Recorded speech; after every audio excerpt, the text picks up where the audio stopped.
అందరికీ హాయ్ అండి, welcome to మా సారీ సెంటర్. ఈ రోజు అయితే ఫుల్ ఆఫ్ స్టాక్ అయితే వచ్చేసిందండి. చూడండి, చాలా మంచి స్టాక్ అయితే తెప్పించేసాను. కళ్యాణి కాటన్ సారీస్ అడిగారు కదండి, కళ్యాణి కాటన్ లో కూడా కలర్స్ అయితే వచ్చేసాయి. సూపర్ అంటే సూపర్ సేల్ అండి, చాలా బాగున్నాయండి కలర్స్ అన్ని కూడా. అండ్ అలాగే ఈ సారీస్ కూడా వచ్చాయండి, చాలా బాగున్నాయి. చూడండి, మంచి మైకా ప్రింట్ తోటి సూపర్ డూపర్ కలెక్షన్. అండ్ అలాగే బాక్స్ పీసెస్, చాలా మంది కేటలాగ్ పీసెస్ అడిగారు కదండి, కేటలాగ్ పీసెస్ కూడా వచ్చేసాయి. అండ్ ఈ సారీస్ కూడా వచ్చేసాయండి.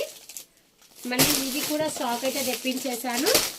నెక్స్ట్ వచ్చేసి కౌ డిజైన్ సారీస్ కూడా వచ్చాయి. చాలా మంచి కలెక్షన్ అయితే వచ్చేసిందండి. చూసారా, ఇలాగా ఈ రోజు అయితే లైవ్ ఉంటది, అందరూ కూడా లైవ్ లో అయితే జాయిన్ అయిపోండి. ఈ రోజు లైవ్ టైం వచ్చేసి 8:15 to 8:30 లోపు లైవ్ స్టార్ట్ అవుతుంది. సూపర్ డూపర్ కలెక్షన్ చూడండి, కలెక్షన్ కూడా చూసారు సార్, చాలా అంటే చాలా బాగున్నాయండి కలెక్షన్ అన్ని కూడా. ఓకేనా, లైవ్ అయితే ఎవరు కూడా మిస్ అవ్వకండి. థ్యాంక్ యూ అండి, థ్యాంక్ యూ ఫర్ వాచింగ్.